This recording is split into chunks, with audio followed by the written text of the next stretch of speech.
Le président du Faso, le capitaine Ibrahim Traoré, s'ouvre une fois de plus à la presse nationale et internationale. Ce soir, nous allons donc avoir l'opportunité d'interviewer le chef de l'État sur sa vision, les trajectoires de la révolution progressiste populaire, les actions posées au quotidien pour la souveraineté, la liberté et le développement du Burkina Faso. Bonsoir, Monsieur le Président. Bonsoir.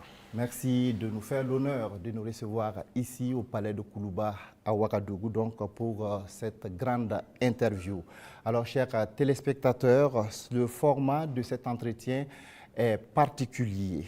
Au total, 10 journalistes vont se succéder par vague de 2 pour poser leurs questions au chef de l'État. 5 domaines sont concernés par les échanges. Il s'agit de la sécurité et de la défense, de politique et société, de la diplomatie et de l'AES, de l'économie et du développement, et enfin donc de la géopolitique régionale et internationale. Chaque pool donc, de journalistes aura entre 15 et 20 minutes pour échanger avec le chef de l'État. Mon rôle ce soir est celui de modérateur chargé de la police des débats.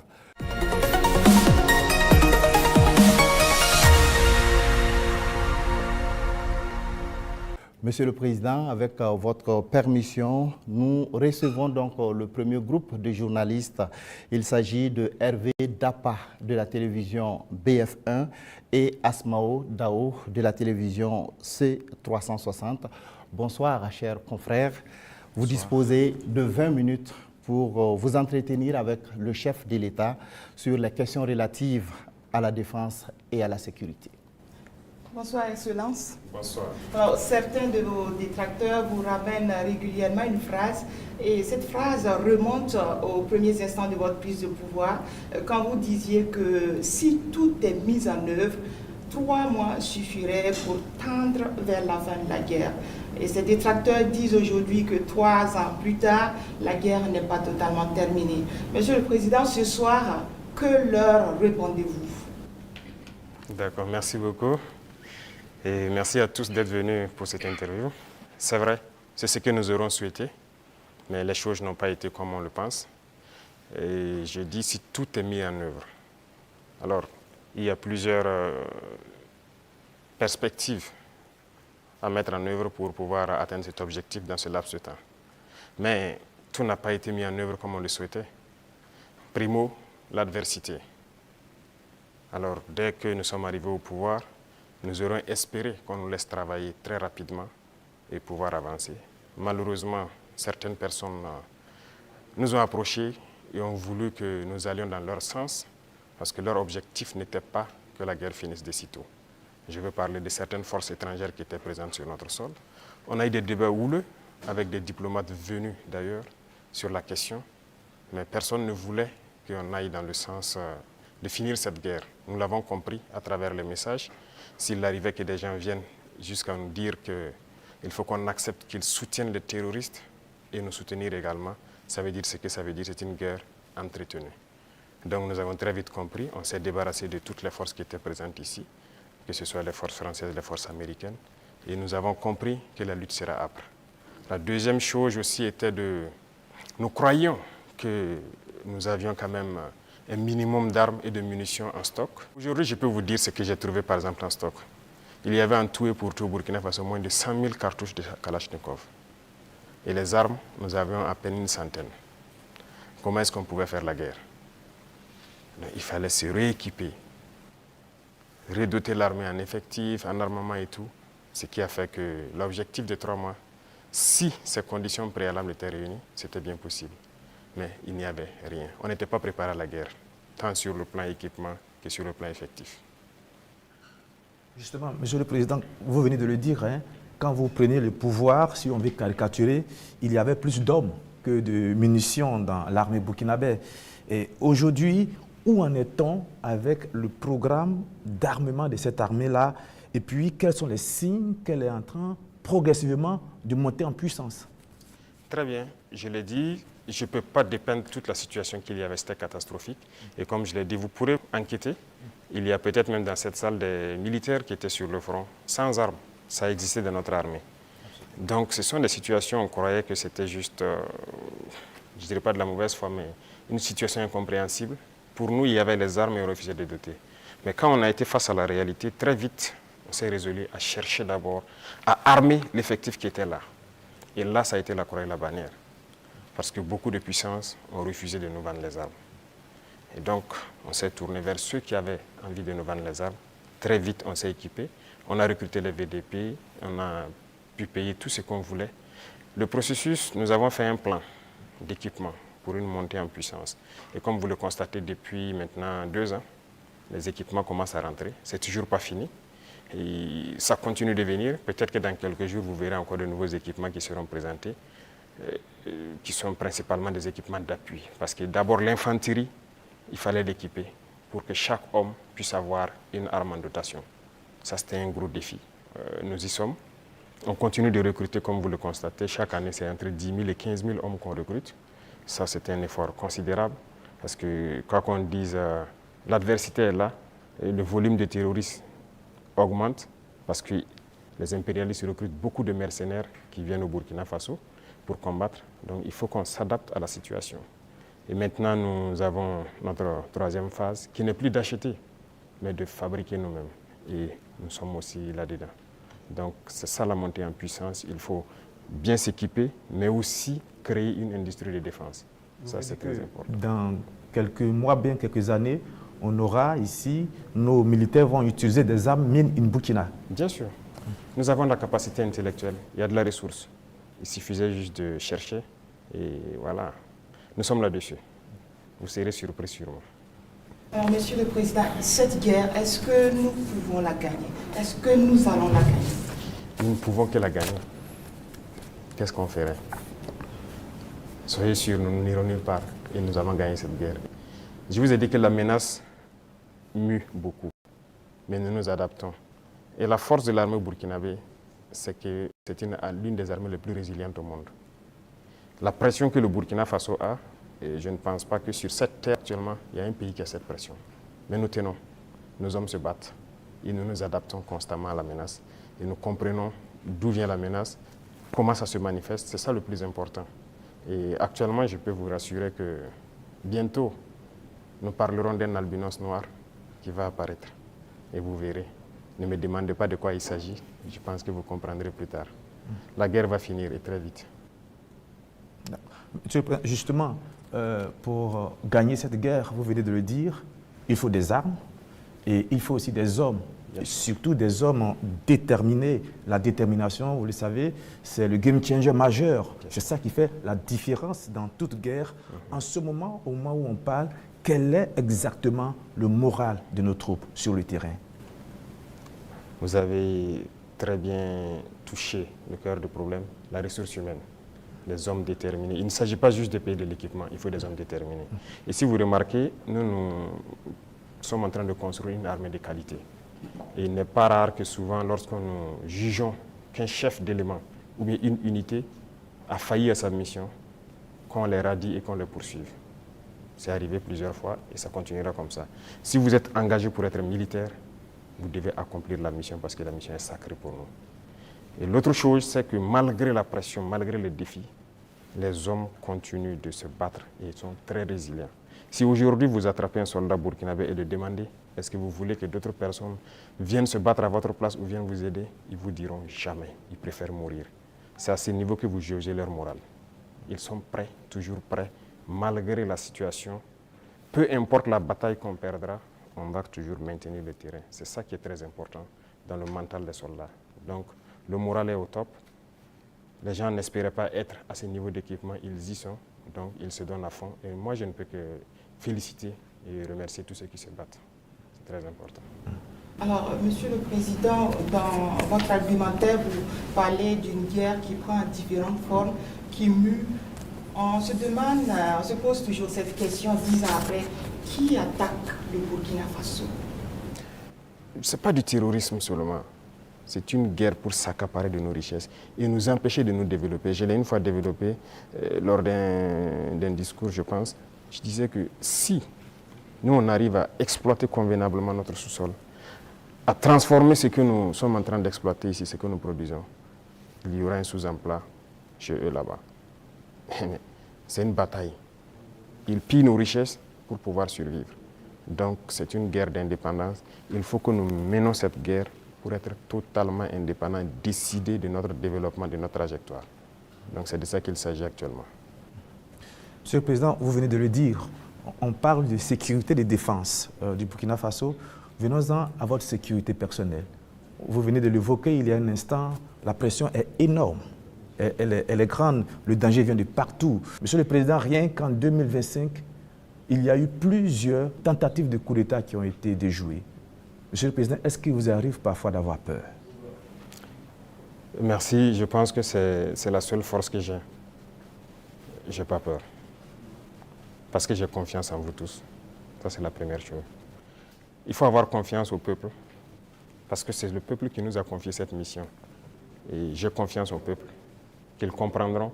Et voilà pourquoi on n'hésite pas aussi à être devant le peuple, pour leur expliquer la situation et leur dire ce qu'il y a. Et ça permet de garder une très bonne relation. Ça, c'est la première des choses. La deuxième chose, comme je l'ai dit, il y a une mentalité qu'il fallait développer au sein même de nos forces. Ça, c'est très important. Actuellement, cette mentalité-là, les gens comprennent pourquoi ils se battent. Vous prenez, il y a quelques années de cela, plusieurs officiers sur le terrain ne savent pas pourquoi ils se battent. Mais si nous savons pourquoi nous nous battons, qui nous avons en face et pourquoi il y a cette pression, les gens comprennent mieux. Et voilà pourquoi nous avons même créé tout de suite l'Institut, l'école supérieure militaire, pour que nous puissions former nous-mêmes nos militaires et les mettre ce que nous voulons dans la tête. Retenez une chose, si vous laissez vos forces être formées par d'autres puissances, ils les mettent dans leur tête ce qu'ils veulent. Ils les endoctrinent comme ils le veulent et c'est plus facile de les manipuler. Mais ici au Burkina actuellement, c'est ce qui fait mal d'ailleurs à beaucoup de puissances impérialistes. Ils n'arrivent pas à pénétrer notre armée. Tous ces bataillons qui ont été créés, tous ces hommes qui sont là, personne n'est venu d'ailleurs les former. Nous sommes bâtis sur notre expérience terrain et nous les avons formés.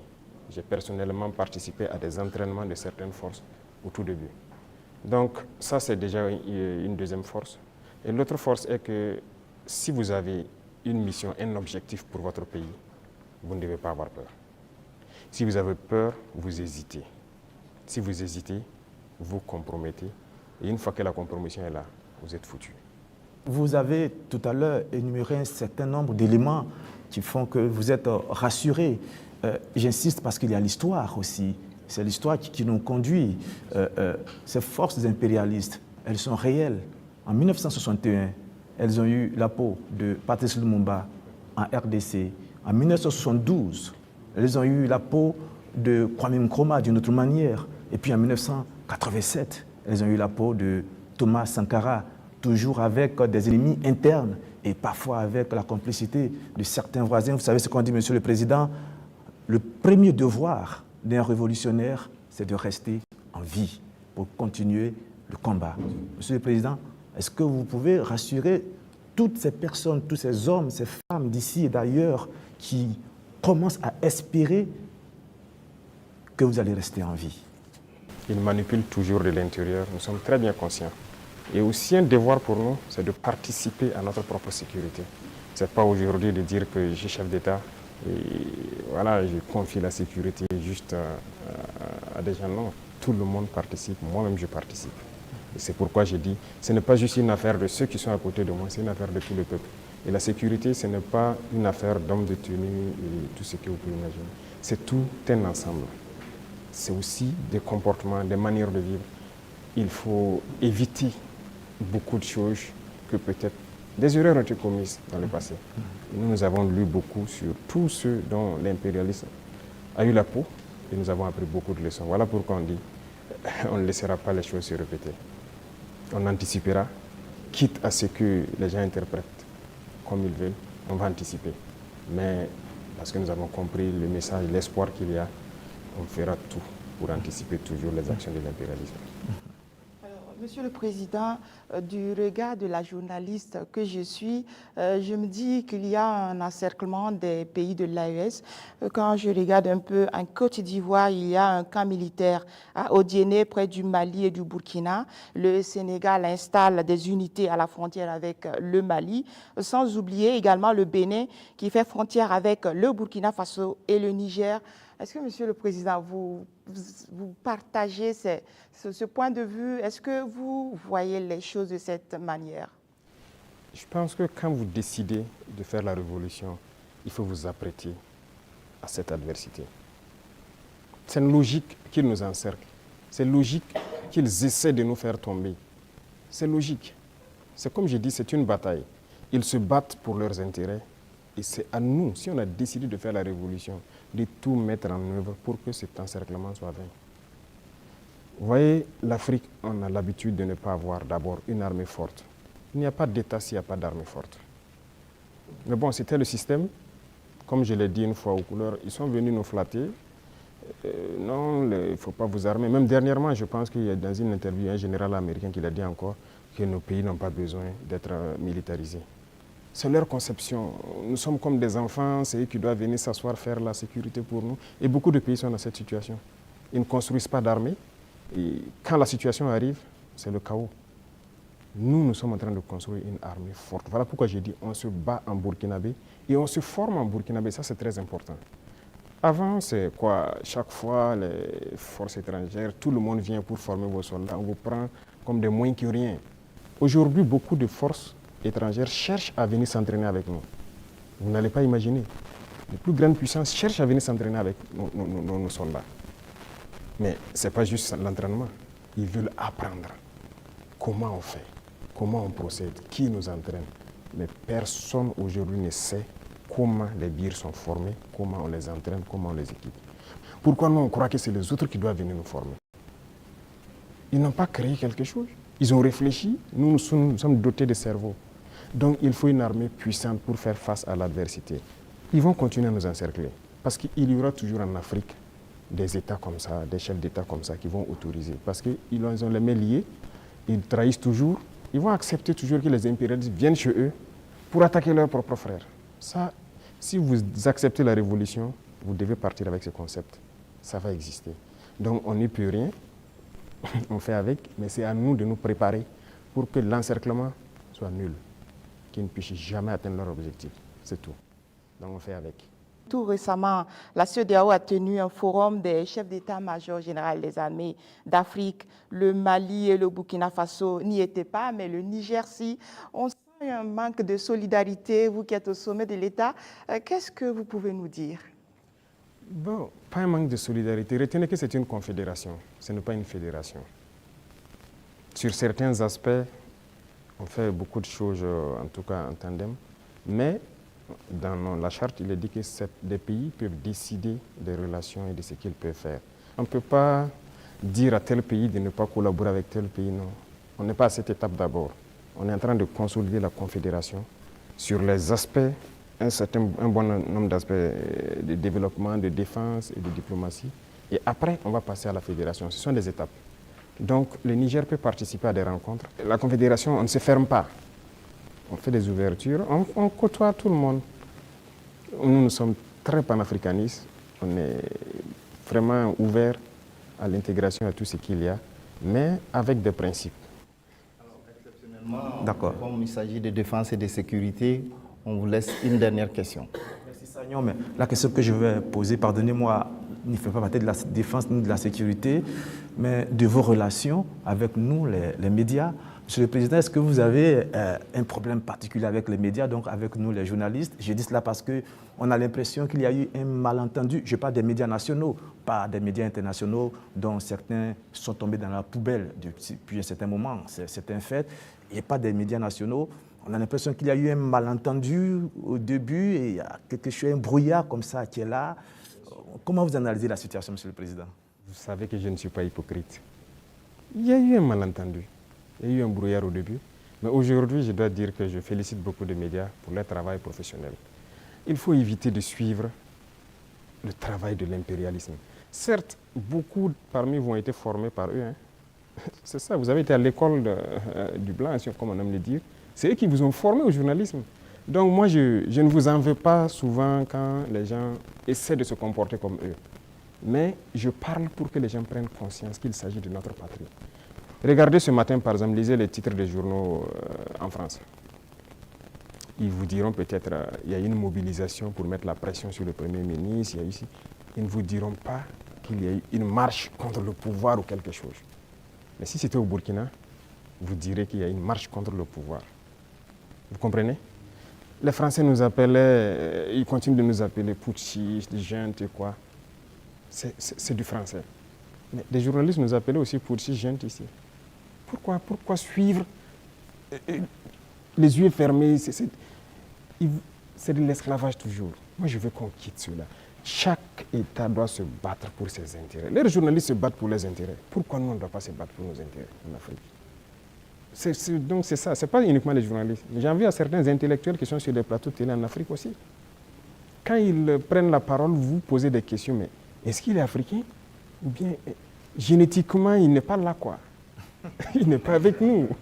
C'est une réalité. Un retard. Oui, il faut se décoloniser les mentalités, les manières de faire.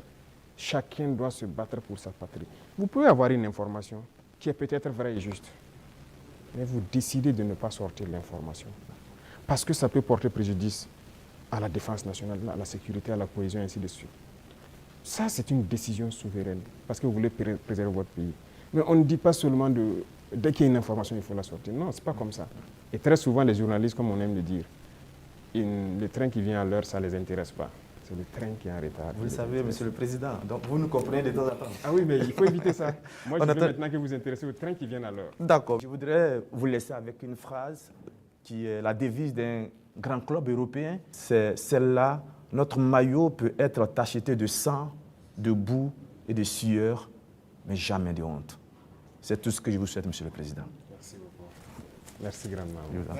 Nous abordons donc le volet politique et société de cet entretien et nous recevons pour cela Mathieu Somda de Radio Burkina et Colette Kombari de la télévision Impact TV.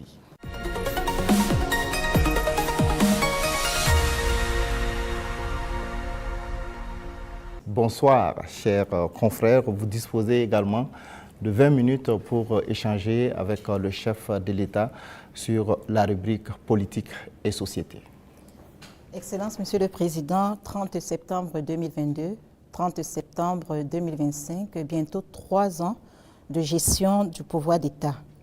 Quel bilan d'étape faites-vous en termes de mise en œuvre de votre vision et de votre orientation politique à travers la révolution progressiste et populaire? Il faut dire que nous avons pris le pays sur le volet sécuritaire avec une situation, mais aussi sur le volet économique, politique avec une autre situation. Retenez qu'il y avait beaucoup de réformes à faire. Tellement de réformes qu'on ne pouvait pas les énumérer en un coup. Et donc, nous avions une idéologie que nous avons commencé à mettre en œuvre, la révolution, jusqu'en avril dernier où on l'a proclamée officiellement. Et qui dit révolution, il s'agit de révolutionner tous les domaines de notre vie. Parce qu'on ne peut pas continuer à faire la même chose qui se passait et espérer avoir un autre résultat. Si nous étions dans la continuité, je pense que c'est mieux qu'on laissait les politiciens continuer leurs choses, mais nous avons voulu rompre. Et la rupture nécessite beaucoup d'engagement. Dieu merci, le peuple a compris, les gens ont compris qu'il fallait rompre. Que ce soit en termes de comportement, de pratique, que ce soit en termes de gouvernance, que ce soit en termes d'économie, de commerce et tout ce qui va avec. Et tous les jours, je peux vous dire qu'on continue de découvrir. Parce que le système qui était en place, moi j'aime caricaturer pour dire que c'est comme un gros nœud que nous avons trouvé. Quand vous défaites un autre apparaît. Quand vous défaites un autre apparaît. Donc il y avait beaucoup de maux dans notre société que nous sommes actuellement en train de résoudre.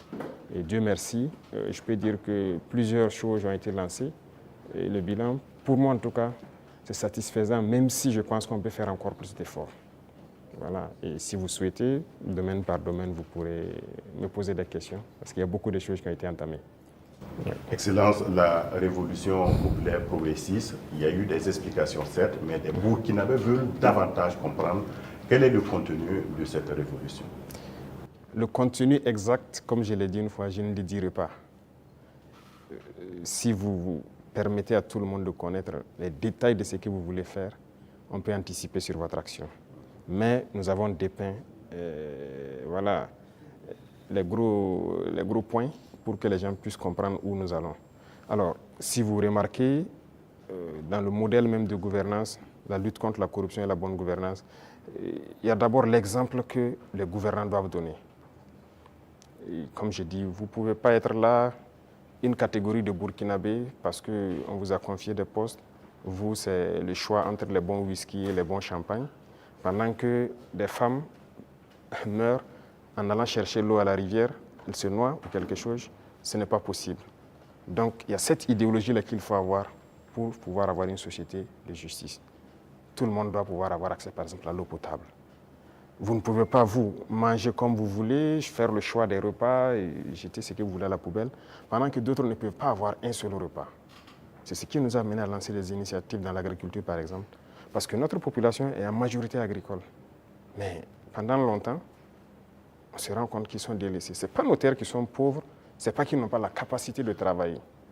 Mais il fallait leur donner aussi ce souffle-là, ce qui nous a amené à créer des initiatives. Aujourd'hui, je pense que le plus important pour moi, lorsque vous rentrez dans les campagnes et que vous posez des questions aux cultivateurs, ils peuvent vous dire que franchement, voilà, ils se sentent bien maintenant. Ils cultivent, il a de quoi se nourrir, et le surplus, il le revend généralement à la Sonagès qui paye, qui fait un stock de sécurité. Et lorsque dans certaines zones ou dans certaines périodes, il y a des soucis, ils le ressortent, ils le vendent à prix bien subventionné, accessible de tous. Donc ça, c'est très important. L'idéologie de révolutionner beaucoup de domaines, quand on prend le domaine même des finances publiques, alors on est en train de digitaliser beaucoup de paramètres, avec beaucoup de difficultés, parce que les gens n'aiment pas ça. Bientôt, par exemple, on va lancer la facture électronique. Déjà, quand on a émis l'idée, mais beaucoup de grands opérateurs sont opposés à cela. Pourquoi ils ne veulent pas la transparence? Parce qu'on a habitué les gens à la tricherie, à voler. C'est comme une norme. C'est ce qui était installé, donc il faut changer tout ça. Sur le plan des infrastructures et beaucoup de choses, le domaine des marchés publics et tout ce qui va, c'était d'ailleurs le domaine le plus corrompu. Voilà, vous êtes un entrepreneur, vous venez nous voir, on vous donne le marché, vous surfacturez, et après on se donne quelque chose à l'arrière. C'est ça la règle d'or. Et donc quand quelqu'un même vient avec cette idée, vous êtes exclu d'office. On ne vous permet pas. Et si on laissait continuer dans cela, je ne pense pas qu'on puisse s'en sortir. On ne pourrait pas payer des armes, parce que, comme je l'ai dit, si vous ne faites pas des économies d'échelle, vous ne pouvez pas vous équiper. Vous ne trouverez pas une seule banque dans le monde où vous partirez prendre un prêt pour payer des armes. Ça n'existe pas. C'est avec vos fonds propres que vous pouvez vous équiper. En tout cas, nous, on n'a pas eu cette occasion. Et si quelqu'un en connaît, peut-être qu'on est preneur. Et tout ce qu'on est en train d'acquérir, je vous ai dit une fois le montant, ce sont des milliards de dollars. Hein. Comment on fait? Où on a puisé l'argent? Mais cet argent était là. Il fallait assainir le domaine des finances, le commerce et tout ce qui va avec. Et le fonctionnement de nos sociétés d'État, vous avez pu remarquer cette année les résultats de 2024 qui sont au-delà. 2025 est encore meilleur que 2024. Je prends le domaine des hydrocarbures où dès 2023, nous avons fait d'énormes progrès. Avant, c'était des subventions de l'État. Ça veut dire qu'on collectait encore des impôts pour subventionner la société, pour payer le surplus, le manque à gagner et tout ça. Mais maintenant, la société n'est plus dans cette situation. On a épongé toutes les dettes de la société et elle commence à faire des marches. Mais c'est parce qu'il y avait la corruption dans le milieu. Donc il y a tellement de situations, je ne peux pas tout citer. Et donc il faut révolutionner ce domaine aussi par la digitalisation et tout ce qui va avec. L'administration en gros, tout est en train d'être digitalisé pour que les gens n'aient plus accès à l'argent liquide qui circule et que les choses soient transparentes. Vous qui demandez le service, vous savez à quoi ça correspond et vous savez où votre argent part. Les infrastructures, vous êtes témoins aussi, qui sont vraiment un problème crucial. On est en train de révolutionner tout. Donc c'est l'esprit comme ça, de changer de paradigme, faire ce qu'on n'avait pas l'habitude de faire. Donc comprenez ça par cette phrase. Excellence, Monsieur le Président, on est entré dans la révolution progressiste et on y va. mais il y a cette tranche de la population, le politique, qui œuvrait avant. Quelle peut être la place donc de ce politique actuellement dans cette révolution? Je ne vais pas être hypocrite encore. Si c'est cette mentalité politique, ils n'ont pas de place dans la révolution. C'est opposé. Regardez comment le Burkinabé était. Puisque pendant 27 ans, bon, plus de 27 ans de règne de Blaise et même le pouvoir du MPP, ça continue dans la même politique. Et cette politique, notre génération est née dedans. Donc on est né et les gens ont grandi avec une mentalité. Si tu ne connais pas quelqu'un, tu ne peux pas avoir accès à certains services. Ce qu'on appelle les deals. Tout le monde a évolué avec cet esprit de deal, de corruption, de tout. C'est dangereux, mais c'est la politique qui a mené ça. Parce qu'il y a des entrepreneurs politiques, vous avez entendu parler de ça. Les jeunes qui se lèvent parce qu'ils savent parler, ils savent flatter. Et c'était quoi la politique? C'est quoi la politique en Afrique? Il faut dire la vérité. Quelqu'un qui a l'art de mentir, de tromper, de flatter. Vous voyez tous les vices. Si vous regroupez tous les vices, vous êtes un bon politicien. C'est la réalité. Nous, au village, quand on voit quelqu'un qui est un trompeur, il ne dit pas la vérité, on dit, lui, là, c'est un politicien. C'est comme ça on disait. Donc, il faut que cette mentalité change. Beaucoup ont changé. Beaucoup ont compris, ont changé et marchent avec nous. Maintenant, ceux qui veulent rester dans leur radicalisme politique ancienne, là, ils n'ont pas de place. Ça, on ne va pas se mentir. Sinon, qui ne faisait pas la politique au Burkina? Mais c'est le même peuple. Mais c'est parce qu'on a parlé, ils ont compris, et par les actions, ils voient, ils ont compris, que les gens commencent à changer de mentalité. Et nous voulons changer définitivement les mentalités pour que personne ne pense qu'il faut d'abord appartenir à tel parti pour bénéficier d'une route, il faut appartenir à tel parti pour avoir un forage. Non. Tout le monde au Burkina doit bénéficier des bienfaits de la nature du Burkina et du travail du gouvernement. Donc la politique, moi je disais que la manière de la faire, ça divise. Et ça donne des avantages particuliers à un groupe et l'autre groupe n'a pas d'avantage. Donc non, il faut qu'on arrête ça. Donc beaucoup ont changé, beaucoup. Il y en a qui sont dans des postes de responsabilité. On nous interpelle même que non, lui là, il a milité dans tel parti. Je dis aux gens, non, on n'est pas là pour diviser. On est là pour unir. Tant que la personne a compris et veut faire le travail comme on le veut, on le met. Comme il y en a aussi qu'on a responsabilisé à des postes, et 2 mois, 3 mois, vous avez vu qu'on les a cherchés. Parce que s'il vient et qu'il continue de vouloir faire la même chose qu'il faisait, on va te chercher et on va te punir. Donc c'est un changement de mentalité que nous voulons. Tous ceux qui changeront de mentalité sont les bienvenus dans le bateau. Mais si vous voulez continuer à fonctionner comme la politique ancienne, vous n'avez pas de place dans la révolution. Excellence, vous l'avez dit plusieurs fois, il faut de l'ordre et de la discipline pour le développement du FASO. Le recyclage des jeunes a déjà commencé. Comment enrôler les autres couches de la société? Voilà, très bien. Ce programme, c'est un vaste programme que nous n'avons pas voulu détailler. Mais j'en ai parlé une fois lors d'un de mes entretiens, qu'il y a un vaste programme en cours. Il faut commencer. En fait, les jeunes, c'est bien, mais ce n'est même pas eux notre cible, ce sont les plus petits. Les plus petits, c'est eux notre cible. Après la mort de Sankara, vous avez suivi, on a cherché tous les travailleurs des garderies. Certains même sont décédés, malheureusement. Mais les garderies se sont fermées. C'est le privé peut-être qui se débrouille, qui ouvre quelques maternelles et tout. Et bon, l'école est devenue autre chose. Vous savez, si vous voulez une société qui va être combative et compétitive demain, il faut miser sur les enfants. Aujourd'hui, moi j'ai séparé les 2 ministères pour que le ministère de l'enseignement de base prenne en compte ce volet. Vous voyez, on a lancé dans le concours normaux beaucoup de recrutement pour l'encadrement de la petite enfance. Mais on vient de lancer encore de manière exceptionnelle ceux qui ont déjà été formés, qu'on veut recruter pour que cette année, on commence un certain programme. C'est eux la cible. Et on va y arriver. Nous avons un programme pour qu'on puisse commencer une certaine éducation patriotique, civique au niveau des plus petits. Et une fois que c'est ancré là-bas, nous avons de bons citoyens demain. La jeunesse aussi, on le fait avec. Les bacheliers, on les a fait rentrer en immersion. Ils avaient peur au début, mais je pense qu'ils ont compris beaucoup de choses. Ils doivent être plus solidaires, humbles. Ils doivent comprendre le Burkina. Parce que quelqu'un qui est né, excusez-moi, à Ouaga 2000 ici, qui est dans... Voilà, il dort dans le lit qu'il veut, il se plaint même que le matelas n'est pas bien, Le matin, il a le choix du petit déjeuner, ce qu'il veut. À l'immersion, il dort par terre, sur la natte. Il comprendra qu'il y a d'autres Burkinabés qui dorment par terre. À l'immersion, il n'a pas le choix du petit déjeuner. S'il y en a, il y en a. S'il n'y en a pas, il mange ce que les autres mangent. Déjà, dans sa tête, il comprend qu'il y a deux faces du Burkina Faso. Et j'ai dit à l'immersion de les priver.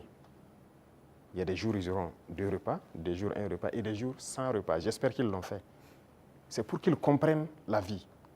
On est jeunes, mais si on a atteint cet âge et qu'on n'a pas compris qu'il y a plusieurs types de Burkinabés, c'est dangereux. Il faut que les jeunes comprennent qu'il y en a qui n'arrivent même pas à s'offrir un repas. Et quand lui va dormir avec la faim, toute une journée il n'a pas mangé, vous croyez que si demain on le confie une responsabilité, il va toujours avoir en tête, ah, si moi je dilapide l'argent et qu'il y en a qui n'ont pas à manger, c'est la conscience qui va le gronder. Donc ce sont des épreuves qu'on les fait faire. C'était 45 jours que j'avais programmé, mais à cause des inscriptions, j'ai dit de faire 30 jours. Mais les prochaines échéances, j'espère qu'on ira à 45 jours. Donc les futurs bacheliers et brevetés doivent se préparer à affronter ça. Et le programme va continuer à s'enrichir, c'était la première expérience. Mais nous espérons pouvoir changer, même les jeunes, leur mentalité. Excellence, en Conseil des ministres, la décision de réformer la loi agraire et foncière, le statut des chefs coutumiers et traditionnels avait été adopté. Quelles sont les motivations? La réforme agraire était nécessaire. Vous savez combien de conflits sont nés dans cette question des terres? Il y a des villages qui se sont machetés, des familles se sont divisées à cause de la question des terres. Il faut que l'État prenne ses responsabilités. Mais si vous hésitez, parce que vous avez peur de déclarer ça, que des gens vont se sentir frustrés ou pas, c'est pourquoi la révolution est la bienvenue. Il faut décider à un moment donné d'arrêter tout ça. Il y avait combien de promoteurs immobiliers au Burkina en 2010? Je ne pense pas, ça ne vaut pas une vingtaine. Subitement, en 2015, on en a plus de 200. Ils ont payé les terres partout, ils partitionnent, ils vendent, ils revendent, ils ont pillé les terres et c'est dangereux. Actuellement, nous avons une application C4 qu'on vient de lancer, on est en train de réenregistrer, mais ce qui se passe est terrible. Même les parcelles dans les villes, les gens vendent et revendent à plusieurs personnes parce que ce n'était pas digitalisé. C'est un gros registre. Vous pensez que quelqu'un peut fouiller des registres, voici le numéro de la parcelle appartient à telle personne, donc toi tu es allé acheter, c'est pas... Donc il y a beaucoup de doublons et ça crée des conflits. Et pendant que ces politiciens-là faisaient ça, ils sont là dans des conférences, des trucs, que cohésion sociale. Vous ne pouvez pas faire de cohésion sociale en divisant les gens sur la terre. Voilà pourquoi on a décidé de prendre nos responsabilités, d'arrêter ce massacre-là. Et voilà, la terre appartient à l'État. Et désormais, on fera tout pour équilibrer au maximum voilà, la situation et que les gens ne se sentent pas lésés. Pour la chefferie coutumière, c'est pareil. Cette loi est là il y a longtemps. Hein. Il y a très longtemps, selon ce qu'on m'a dit, mais personne ne veut. Mais nous avons décidé de mettre la main à la pâte, regarder, parce que la chefferie coutumière, pour moi, ils doivent être respectés, ils doivent être écoutés, ils doivent être ceux-là qui travaillent pour la cohésion sociale. Quand ils parlent, quand il y a un conflit, il y a une situation conflictuelle, ils doivent parler, pouvoir rassembler et que leur voix doit porter. Donc il y a un certain nombre de privilèges, si je peux dire, qu'on a mis autour, des symboles dans la nation qu'on a mis autour pour que les gens les respectent. Qu'on le veuille ou pas, on les respecte et qu'eux-mêmes, ils imposent le respect. Parce que dernièrement, les politiciens les avaient détournés. Beaucoup, aujourd'hui, voilà, regrettaient avoir marché aux côtés des politiciens. Il y a des villages où les gens sont divisés, les gens ne respectent plus les chefs. Mais avec cette loi, en tout cas qu'on a amenée à la LT, nous avons essayé d'élaguer beaucoup de choses pour que leur respect dans la société puisse être réinstauré. Et ça, c'est très important. Excellence, la lutte contre le terrorisme affecte notre tissu social avec des soupçons d'exaction communautaire. Le vivre ensemble est menacé par endroits. Comment amener les Burkinabés à renouer avec les valeurs cardinales telles que la solidarité, le civisme et la cohésion sociale? Je pense que ces valeurs sont en train de revenir toutes seules. Au contraire, la guerre a forgé aussi à ce que les gens comprennent beaucoup de choses et les gens commencent plus à s'unir. Vous savez, les inégalités sociales créent plus de problèmes de cohésion sociale que le terrorisme. Il y avait trop d'inégalités sociales. Je disais à certains, j'ai dit, écoutez, vous avez mangé à votre faim, vous allez vous asseoir comment avec elle qui n'a rien mangé pour parler de cohésion sociale. Ce n'est pas possible. C'est la même situation que je vous ai pris tout de suite. Il faut essayer au maximum de mettre les gens à un certain niveau. Tant qu'il y a la richesse, que ce soit bien réparti. Ça, c'est le premier pas. Les cas d'exaction et tout ce qu'il y a, il faut faire attention. Il y a beaucoup de gens qui ont donné des allégations. C'est dernièrement, quand on a vu le cas à Solenzo, ils ont sorti des images, parlé. On n'a rien dit, on s'est calmé. Quand ils ont fini de chanter, on a montré les civils qu'ils disaient que les forces ont tués ont été transportés jusqu'à Ouagadougou ici, mis en sécurité. Ah, si on les a tués, pourquoi ils sont à Ouagadougou? Comment ils se retrouvent à Ouagadougou? Souvent, c'est fait à dessein. Ils inventent tout ce qu'ils veulent inventer avec leurs ONG, leurs médias et tout. Mais on laisse, quand ils finissent, on montre la vérité. Voilà. Les terroristes ont pris des civils comme boucliers humains, certes, mais les forces ont pu faire la distinction. Et après le combat, ils ont rassemblé les civils à Solenzo. On a dépêché les moyens nécessaires pour les transporter, venir. Et ils ont été présentés devant tout le monde. Ce sont des centaines de civils. Ils ont témoigné. Donc, il faut qu'on fasse attention aux récits de certaines personnes qui veulent juste développer des thèses. Et leur objectif, c'est de nous diviser. Mais nous, on ne doit pas tomber dans ce piège-là. Voilà.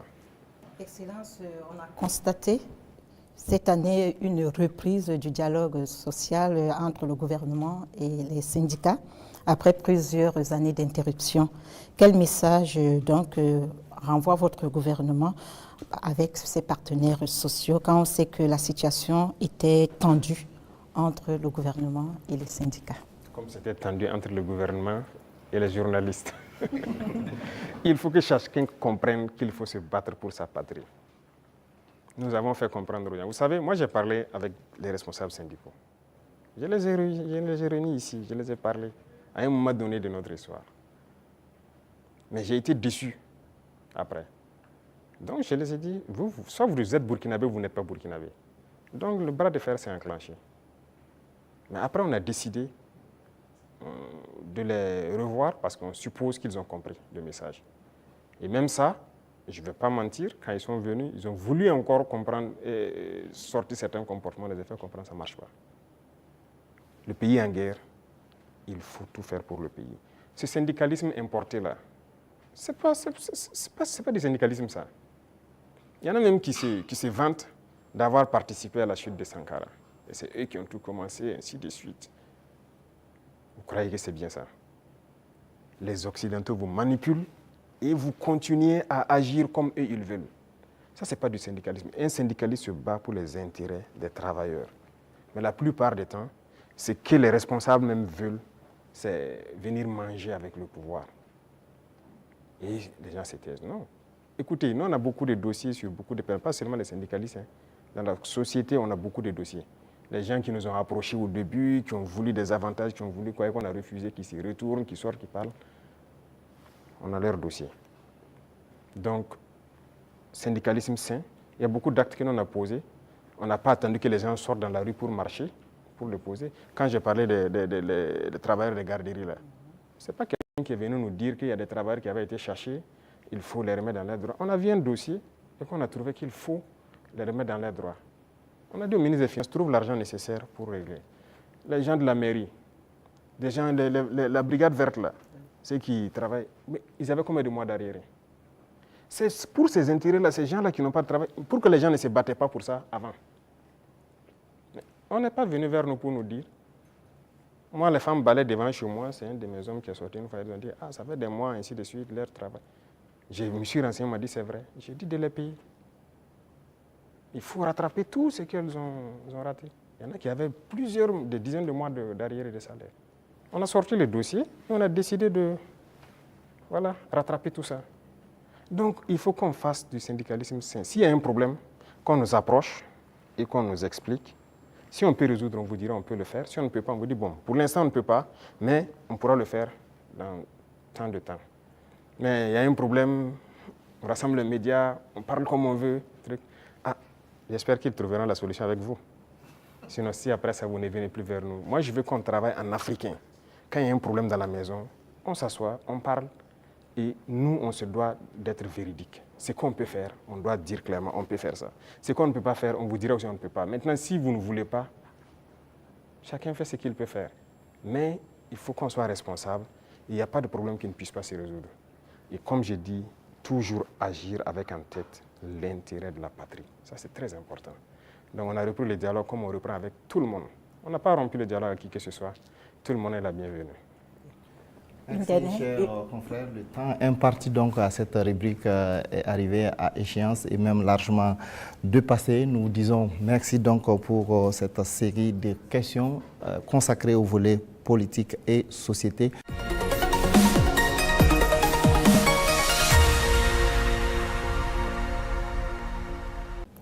Monsieur le Président, les préoccupations relatives à l'économie et au développement sont portées par Soumaïla Rabo de Savane Média et Jean-Marie Toé des éditions Sidoya. Bonsoir, chers confrères. Vous disposez également de 20 minutes pour vous adresser au chef de l'État. Bonsoir, M. Sayon. Monsieur le Président, malgré la crise sécuritaire et la conjoncture internationale, l'économie burkinabé se porte bien. Avec 1,5 de progrès sur le taux de croissance économique en 2024. On sait que l'amélioration de la situation sécuritaire y est pour beaucoup, mais aussi l'agriculture et le secteur des services. Qu'est-ce qui est fait par le gouvernement dans l'immédiat pour permettre à l'économie nationale de continuer sur cette lancée? D'accord, merci. Je vois que ce sont des chiffres macroéconomiques. Et nous sommes au courant et on fait le point constamment avec le ministre des Finances. Il y a des efforts qui sont faits. C'est vrai qu'il y a des zones qui ont été sécurisées qui nous permettent de produire. Et donc la production agricole a beaucoup grimpé, ce qui permet une transformation au niveau des petites unités que nous avons, mais aussi de l'exportation pour les excédents de certains produits. Donc ça contribue beaucoup à la balance commerciale. Il y a aussi la question même de l'exploitation minière.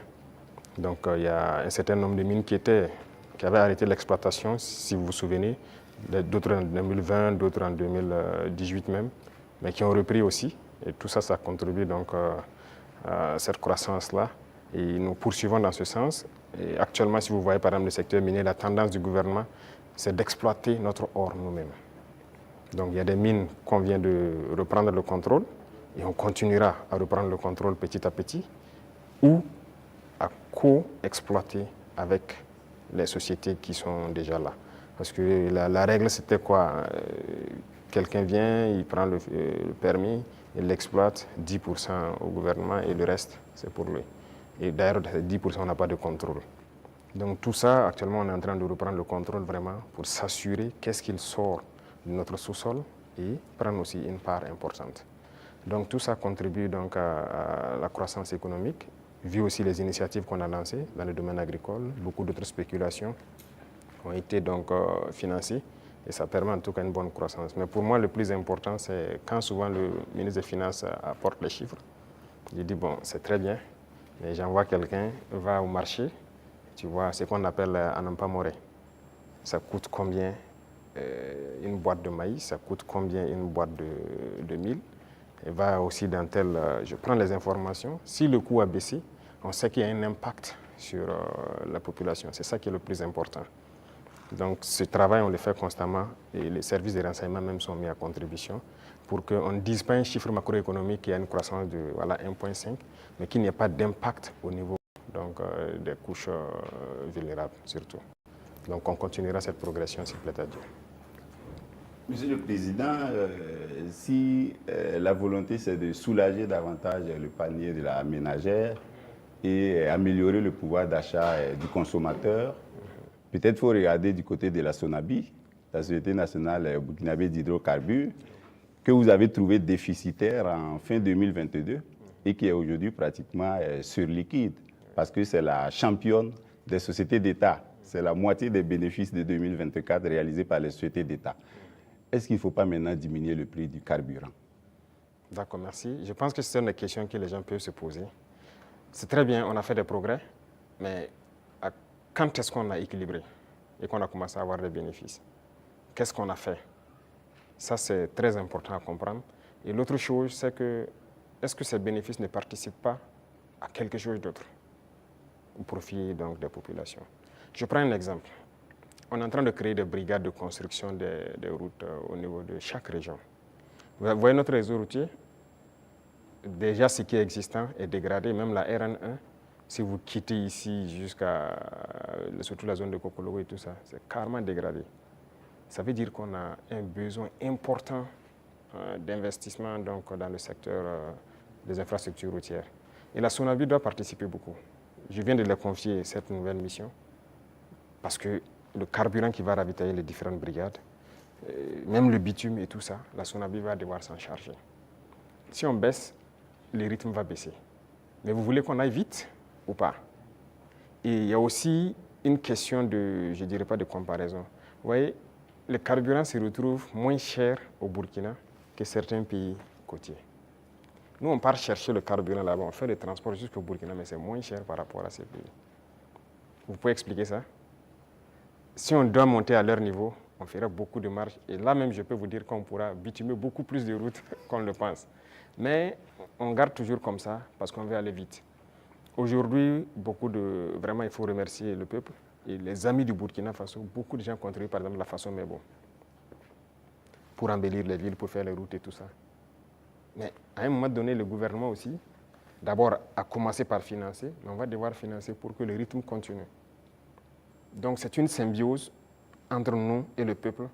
Et je pense que s'ils comprennent l'effort qu'on fait, là où leur argent part, les gens doivent comprendre que bon, on peut rester sur cette ligne.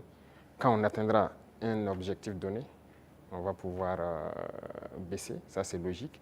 Personne ne va être riche et vouloir que ses enfants vivent dans la misère, si je peux dire ainsi. Donc les richesses seront partagées, mais nous avons du retard et on doit rattraper le retard. Tout de suite, par exemple, je vous disais qu'on ne peut pas continuer à payer l'équipement militaire, il faut qu'on produise. Et pour produire, vous avez besoin de construire des usines. Vous n'irez pas quelque part demander un prêt pour construire une usine de ce genre ou quoi. Non, personne ne va vous donner ça. Même les équipements qui constituent même l'usine, personne même ne veut vous vendre. Donc ça, c'est à l'interne. Il y a beaucoup de choses qu'on fait. On ne vous donnera pas de prêt pour ça. Et regardez tous ces équipements de façon merveilleuse, quoi. C'est combien de milliards? Ce n'est pas le prêt de quelqu'un. C'est l'argent du contribuable. Donc ce sont des choses, nous-mêmes, on a souhaité pour aller vite. Vous croyez que si j'avais un prêt de 200 milliards en 2023, moi j'équipais tout le Burkina Faso en 2023? Mais personne ne veut vous donner des prêts sur ce volet-là. Donc finalement, c'est l'argent du peuple qui équipe le peuple. Donc il y a beaucoup de domaines, on le fait nous-mêmes. Et donc ça a besoin d'un minimum de sacrifices. Quand on va atteindre le niveau, ne soyez pas surpris. Dès qu'on se sentira que voilà, on peut le faire, on va le faire. Alors, Excellence, dans le secteur des infrastructures, avec l'ONBA, Faso Mebo, tout comme dans les industries avec Faso Kosam, les usines de tomates, la SM Sosico, les mines, l'État est de plus en plus présent. Est-ce que l'État n'est pas en train de se substituer au privé? Ah, ça c'est une très bonne question. Alors, il faut faire un choix. Ça, c'est une chose. Et l'autre chose, il ne faut pas voir ça comme ça. Le privé a toujours des domaines d'activité. Mais il faut avoir cette capacité de s'adapter. Il y a des choses qui doivent revenir à l'État. Mais c'était donné au privé. Pourquoi? Bon, nous, on n'a pas d'élection à financer, on n'a pas de compte à ouvrir ailleurs pour sécuriser quoi que ce soit. Ça ne nous intéresse pas tout ça. Donc, ça fait que nos rapports avec le privé sont de plus en plus sains. Chacun fait ce qu'il doit faire, paye ses impôts qu'il doit payer. Et nous les disons chaque fois de s'adapter. Quand on prend le secteur minier, moi j'ai rassemblé les opérateurs, je les ai dit, investissez dans les mines. Beaucoup n'ont pas compris. Il y a un en tout cas qui a commencé à investir. Et je pense que dernièrement, je l'ai reçu, on a dit que moi je l'ai ouvert les yeux, qu'il ne savait pas qu'il y avait l'argent là-bas. Pour lui, c'est l'import-export. Il dit l'import-export, vous ne faites que sortir nos devises. Et le peuple ne travaille pas. Ça, c'est un exemple. Donc, il est en train de se muter un peu. Moi, le ministre de l'Agriculture, vous vous souvenez, il a fait des sessions à Bobo, il a rassemblé les opérateurs économiques quand on voulait lancer les Bagré Pôles et tout ça, la relance de l'activité, l'offensive. Mais je peux vous dire aujourd'hui, personne n'a investi. J'ai dit d'accord, j'ai fait faire le point de bilan de l'offensive, puisque nous sommes en 2025. Au ministre, et la part que le privé devait prendre pour investir dans nos pôles de croissance, je lui ai demandé quels sont les privés qui ont pu investir dans la terre et tout ça. Il dit personne. C'est ceux qui étaient déjà dedans, les producteurs de semences, ces trucs, qu'on a d'ailleurs encouragé, les coopératives, c'est eux qui ont continué. Mais les grands opérateurs, je leur dis, oui, il ne va personne. Je dis, d'accord, très bien. Ne soyez pas surpris que demain, je dise, personne ne prendra de l'argent pour amener à l'extérieur pour payer du riz venir. Vous investissez pour cultiver le riz. Il faut savoir muter. Il faut savoir s'adapter à l'idéologie de ceux qui dirigent. Donc le secteur privé aura toujours quelque chose à faire. Mais il faut s'adapter au contexte. Parce que si on laisse tout aux mains du privé, il n'y aura pas de pays. C'est ce qui était déjà là. Quand on prend le CCVA, lequel d'entre vous n'a pas de véhicule qu'on contrôle? Vous osez prendre votre véhicule rouler sans visite contrôle technique? La police va vous arrêter. La police, c'est qui? C'est le peuple qui paye, c'est ceux qui sont mandatés pour faire cette police par le peuple. Si la police doit contrôler des véhicules pour vous obliger à prendre la visite technique, et cette structure appartient à un privé, a été privatisée. De l'argent, je dirais gratuit, privatisé. Vous trouvez ça normal? La Socico, c'était privatisé. Beaucoup de sociétés sont privatisées. Mais ça peut faire rentrer de l'argent pour l'État et que l'État doit travailler pour tout le monde. Si vous privatisez tout, on fait quoi? L'État gagne l'argent où? On ne veut pas construire notre pays? On veut rester comme ça, dans ce qu'on connaît là? Nous, on veut construire. On veut produire, on veut que tout le monde vive bien et en paix. On veut voir nos enfants dans d'autres types d'écoles. On veut que notre pays se développe. Et pour ça, l'État doit être responsable et prendre ses responsabilités dans certains domaines. Même le secteur des mines, on est en train de racheter. Les deux premiers mines qu'on a décidé de racheter, ce n'est pas qu'on a retiré, on a racheté. Et vous avez suivi, c'est près de 100 milliards. Mais c'est l'État qui a payé pour racheter ces mines. Et c'est nous exploitons maintenant. Et on fera comme ça. Même les parts que je dis qu'on va prendre, on va racheter des parts. Il faut que l'État soit fort. Si l'État n'est pas fort, vous n'avez pas de pays. Ça, il ne faut pas se leurrer. Le capitalisme ne peut qu'être sauvage. Si vous laissez le capitalisme se développer à un certain niveau, finalement, vous allez vous perdre. Vous, si vous faites une industrie tout de suite pour fabriquer je ne sais pas quoi, vous voulez faire du profit. Au début, vous pouvez mettre une usine qui emploie peut-être 500 personnes. Et au fur et à mesure, vous robotisez. Finalement, votre usine, vous n'avez que 10 personnes devant un ordinateur qui travaille. Les 490 sont au chômage. Nous, on est contre ce système. On régule aussi. Certes, digitalisé, mais une certaine robotisation, on est contre. Donc, on a une idéologie qu'on va dérouler au fur et à mesure, mais il faut que les gens s'adaptent à l'idéologie. C'est pour le bien-être de tout le monde. Sinon, on va se retrouver dans des situations très inconfortables. Voilà. Monsieur le Président, est-ce que ça veut dire que vous attaquez à l'économie de marché, qui est enseignée aujourd'hui en sciences économiques et avec lequel les systèmes, les jeunes économistes grandissent? Parce qu'aujourd'hui, l'État vend du yaourt à travers Faso Kosam. Vous avez annoncé les Fasoyards. On se demande quand vous allez ouvrir les premières boutiques. Tout ça, vous prenez progressivement la place du privé. On ne sait pas quand ça va s'arrêter. D'abord, j'ai dit au ministre de l'Enseignement supérieur de me changer. D'abord, la carte universitaire a changé, mais le curriculum de changer tout. Pourquoi on doit forcément apprendre leur manière de faire l'économie? On n'est pas en mesure de créer. Est-ce que c'est Dieu qui est descendu, encore, comme j'aime le dire, créer, asseoir des gens, créer l'école? Ce sont des gens qui ont inventé, qui ont créé des concepts et qui ont créé l'école. Ce sont des êtres humains qui ont créé l'école. Donc, qui ont mis des programmes, ainsi de suite. Le programme aux États-Unis est différent du programme en France, différent du programme en Angleterre, ainsi de suite. Chacun a sa manière d'enseigner sa population pour atteindre le niveau qu'on souhaite. Donc, nous aussi, on va créer notre modèle. Justement, c'est ce qui nous met en retard. Malheureusement, notre modèle d'école n'est pas bien. On a pris pour les autres, adapté, et finalement, on forme quoi? Ok, on forme beaucoup d'économistes dans ce concept. Mais est-ce que ça marche? Est-ce que ça marche? Ok, nous, on est en train de changer de système. Est-ce qu'on fait des progrès ou pas? C'est là la question. C'est toute la question comme ça. Il a parlé de l'ONBA, de trucs. Il y a des barrages qui étaient endommagés depuis des décennies, ensablés ou quoi. Cette saison, l'eau est dedans. C'est par notre système qu'on est arrivé à remettre en œuvre ces barrages-là. Les populations vont produire, pendant la saison pluvieuse, vont produire toute l'année et ils sont bien contents. Et ils ont de l'eau potable aussi à travers l'ONEA par ces barrages-là pour boire. Et on va continuer comme ça. Est-ce qu'on fait ça ou bien on s'assoit, on dit non, tout doit être pour le privé? Et d'abord, cette question de privé, il y a des gens qui avaient une mentalité rétrograde, encore politicienne. Et nous avons dit aux gens de changer. Vous avez bien suivi les sorties de certains ministres. OK, on vous donne un chantier, vous prenez l'avance de démarrage et tout, et vous faites ce que vous voulez. On vous donne un chantier de bas-fond.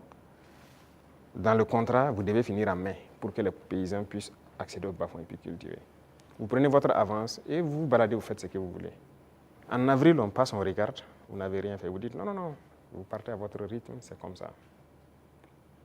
On vous contraint, vous finissez le bas-fond. Il y en a qui même qui travaillent de nuit jusqu'à aujourd'hui pour atteindre les objectifs. Pas qu'ils ne peuvent pas, mais c'est une mentalité. Et tant que le privé aura cette mentalité, ça ne va pas marcher. Moi, je vous ai dit qu'on a près de 1000 ans de retard même. Il faut rattraper. On est dans les années 1000, à la rigueur 1800. Il faut rattraper le retard, mais on ne peut pas continuer avec cette mentalité. Donc, on invite les gens à changer et à s'adapter. Vous parlez des yaourts, par exemple. Est-ce que le marché est saturé? On importe. J'aimerais voir les privés rentrer dans le yaourt. Pourquoi on n'importe plus? Nous avons pris des textes pour dire que lorsque quelque chose se produit au Burkina Faso, pour pouvoir importer, il vous faut une autorisation spéciale d'importer. Ce qui stipule que vous devez payer ce qui est à l'intérieur. Lorsqu'il y a le manque maintenant, on vous autorise à importer. Voilà pourquoi les gens sont en train, vous voyez que beaucoup de privés sont en train d'ouvrir des usines et tout ça. Et si on ne passait pas par cette méthode, comment on va faire? Il y a le grand moulin du Faso qui est là. Bon, il faudra qu'on est en train de restructurer tout ça. Mais parallèlement à ça, on a obligé les grands importateurs à ouvrir des moulins. Moi-même, j'ai été inauguré la dernière fois de l'autre côté. C'est l'un des plus grands importateurs. Quand on a dit on va suspendre l'importation, mais il n'était pas content, il a tout ici. On a dit c'est ce qu'on va faire. Soit vous adaptez, ou bien l'État va prendre en compte. Mais ils le font. Mais est-ce qu'on arrive à satisfaire? Il y a la place. On a de la population, on a un grand marché, un marché immense, au Burkina et en Afrique. Mais les gens n'ont qu'à s'adapter, produire. Donc il y aura toujours de la place. Ne pensez pas que forcément on a pris la place du privé, non. Il y a la place. Vous allez ouvrir les façonnières?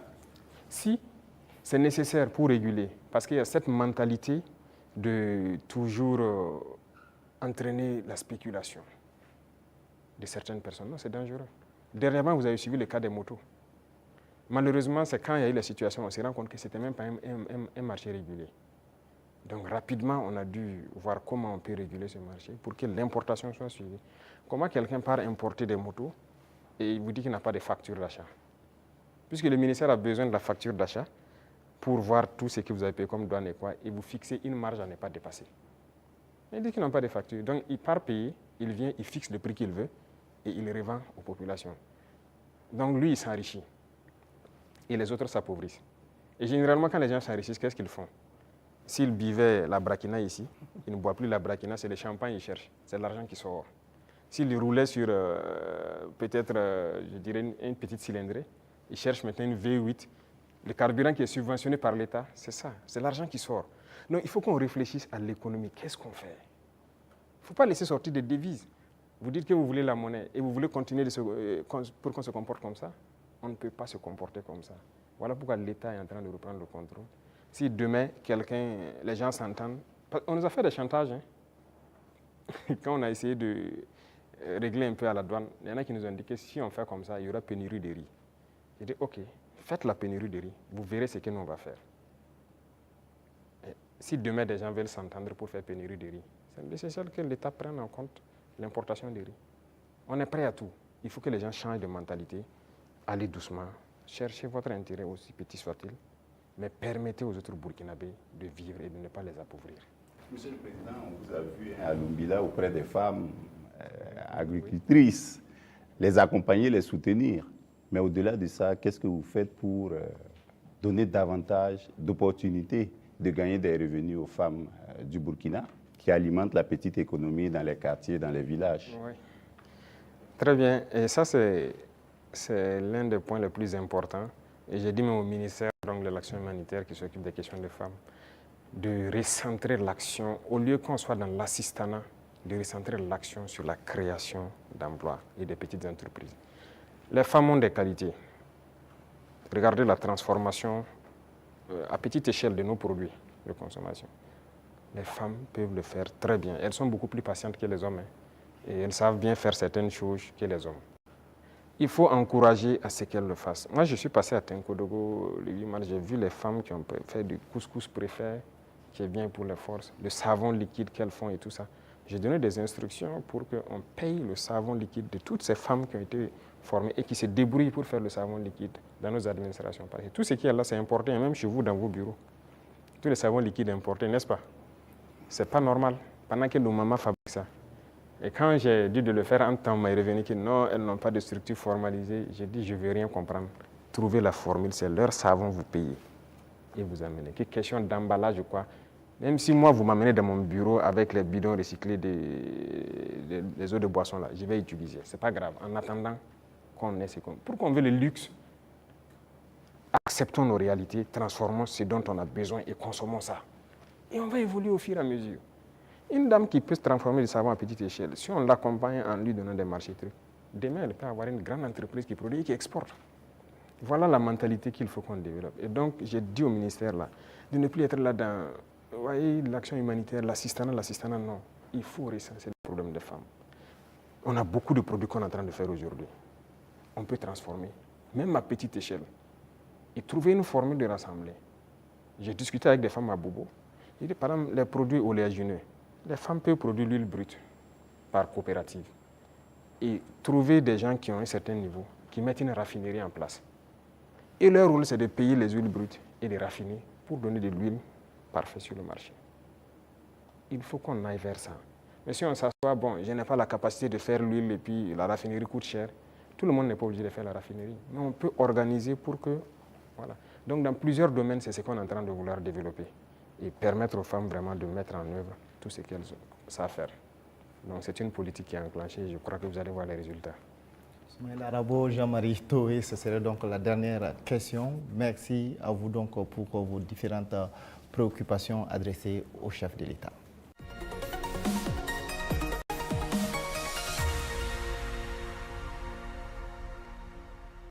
Excellence, nous accueillons à présent Sekou Tangara de la télévision Africab et Abdou Zouré de Faso 7. Ils vont échanger avec vous sur des sujets en lien avec la diplomatie et l'AES. Bonsoir, chers confrères. Alors, vous disposez pour ce volet de 15 minutes. Merci, Sagnon. Monsieur le Président, l'Alliance des États du Sahel a 2 ans. Comment est-ce qu'elle se porte aujourd'hui? Quel est son état de santé? Merci. Je dirais que l'évaluation de l'état de santé, c'est à travers la population qu'on peut le sentir. Et à travers la population, je pense qu'elle se porte bien. Parce que l'AES n'appartient pas aux dirigeants, l'AES appartient au peuple. Et les peuples ont adhéré. Ça fait que c'est exceptionnel ce qui se passe. L'AES a pu unir, rapprocher les peuples et c'est ça le plus important. Donc on rend grâce à Dieu. C'est un enfant de 2 ans. On a l'impression que la tête est là, les pieds aussi. Mais Monsieur le Président, on a l'impression que les bras ne sont pas encore là. On parle d'agence d'exécution, de maître d'ouvrage. Il était question de transformer l'autorité du Liptako Gourmand en agence d'exécution. À quand est-ce que les populations de l'AES pourront voir ces projets de développement, les projets structurants au bénéfice des populations? Très bien. Je pense que là, c'est une mutation qui est en cours. Ce n'est pas définitif d'abord. Il y a toujours la réflexion, parce que c'est un administrateur provisoire qui est là. Et il faut réfléchir comment on peut la rendre effective en agent d'exécution. Donc c'est une réflexion qui progresse toujours. Parce qu'il ne faut pas faire les erreurs de reconduire les mêmes institutions. Si on se calque sur les mêmes institutions qui ont échoué, ça ne va pas marcher. Et quel type de projet on veut faire pour une population? Qu'est-ce que la LG faisait et qu'est-ce que nous on veut maintenant? La routine, c'est quoi pour certains agents d'exécution ou quoi? C'est de voir les bailleurs de fonds, réunir les financements pour des projets. Mais ça veut dire des prêts pour les populations. Est-ce que c'est ce que nous voulons? Je ne pense pas. Nous partons d'une question endogène. Et si on dit endogénéité, voilà pourquoi la banque d'investissement, si vous remarquez, le prélèvement est fait pour qu'on puisse ravitailler la banque d'investissement. Il faut que si nous voulons qu'elle fonctionne, que si elle a besoin de faire des projets dans l'espace, que la banque puisse a priori financer. Mais si c'est pour constituer une agence et repartir chez les mêmes impérialistes pour aller se mettre à prêter l'argent pour certains projets, peut-être qu'ils n'ont même pas la même vision que nous, ce n'est pas évident. Donc la réflexion est toujours en cours, ce n'est pas définitif. Monsieur le Président, l'AES c'est aussi la lutte contre le terrorisme. Aujourd'hui, où en sommes-nous avec la force conjointe et quelles sont les actions fondamentales qui ont été posées sur le terrain? Alors, la force conjointe, nous avons fait l'architecture comme vous avez pu le voir. Le poste de commandement est installé à Niamey. Et actuellement, il s'agit d'équipement des premières unités. Par exemple, le Burkina Faso, le premier bataillon est prêt. Et les équipements aussi de ce bataillon sont là. Et nous sommes en train de former le deuxième bataillon qui, peut-être dans 2 mois, comme ça, seront prêts. Et chaque pays, le concept est que chaque pays commande les équipements. On a arrêté un format d'équipement que chaque bataillon doit avoir. Donc, il faut les commander pour qu'on puisse les armer. Et comme je l'ai dit, jusque-là, on ne fabrique pas certains équipements. On est obligé de commander. Et vous voyez comment le monde est fou. Tout le monde prépare la guerre. Vous pouvez commander aujourd'hui un équipement, on vous donne 4 mois, 6 mois, 8 mois, souvent même des années. Donc on est obligé de faire avec. Et qui dit force conjointe, ça demande une communication importante. Et donc vous comprenez toute la logistique en termes de transmission qu'il y a derrière. Il faut que ce soit parfait. Donc voilà pourquoi on ne précipite pas les choses. Déjà, il y a beaucoup d'opérations qui se mènent de façon conjointe. Donc c'est déjà le début de la force. Peu importe la situation qui se passe entre nous, le Niger ou du côté du Mali, nos forces arrivent à déjà coordonner pour travailler. C'est ça le plus important. Quand on regarde, pour rester sur la force conjointe, quand on regarde la photographie de l'AIS, la Confédération est entourée par des pays avec lesquels souvent il y a des frictions diplomatiques. C'est-à-dire quand on prend le Niger, il y a des frictions avec le Bénin, le Mali, il y a des frictions avec l'Algérie, le Burkina, même si on ne le dit pas, des petites frictions souvent avec la Côte d'Ivoire. Comment transformer justement ces frictions diplomatiques en opportunités opérationnelles pour lutter contre le terrorisme, Monsieur le Président? C'est ce que j'ai dit. Vous voyez, c'est autour de l'AES. Si nous connaissons la menace qu'il y a autour de nous, l'opportunité, la seule opportunité à saisir, c'est de développer des armées très fortes et d'essayer de nous développer. C'est la seule opportunité. Sinon, l'adversité, on va toujours l'avoir. Ce n'est pas comme ce que vous avez cité, c'est réel. C'est réel. Mais qu'est-ce qu'on peut bien faire? Le problème en Afrique, très souvent, ce sont les dirigeants. Ces frictions diplomatiques, c'est pas entre, moi je n'aime même pas dire les frictions entre les États. Il n'y a pas de friction entre les 2 pays ou quoi. Il y a friction entre les dirigeants des pays. Est-ce qu'entre armées de l'AES et ces pays-là, ça coopère, ça se renseigne, il y a la collaboration? Bon, pour certains cas, je ne sais pas, mais je prends par exemple le cas même avec le Bénin, nous, on n'a pas les mêmes approches en termes de terrorisme. Je prends par exemple le cas du Bénin. Moi, avant d'aller à Moscou la dernière fois, en mai, un jour, j'étais là, il y avait une menace qui planait sur un détachement au Bénin. Mais les militaires n'attendent pas de monter au niveau politique ou quoi que ce soit pour certaines choses.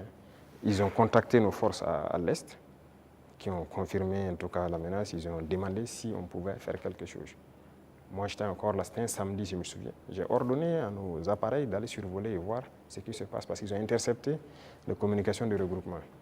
Effectivement, les drones sont arrivés à la frontière, ils ont vu que les terroristes se regroupaient pas loin de leur base. On a frappé et on a avorté l'attaque. Ce n'est pas une fois, ce n'est pas 2 fois. Vous voyez, les forces coopèrent.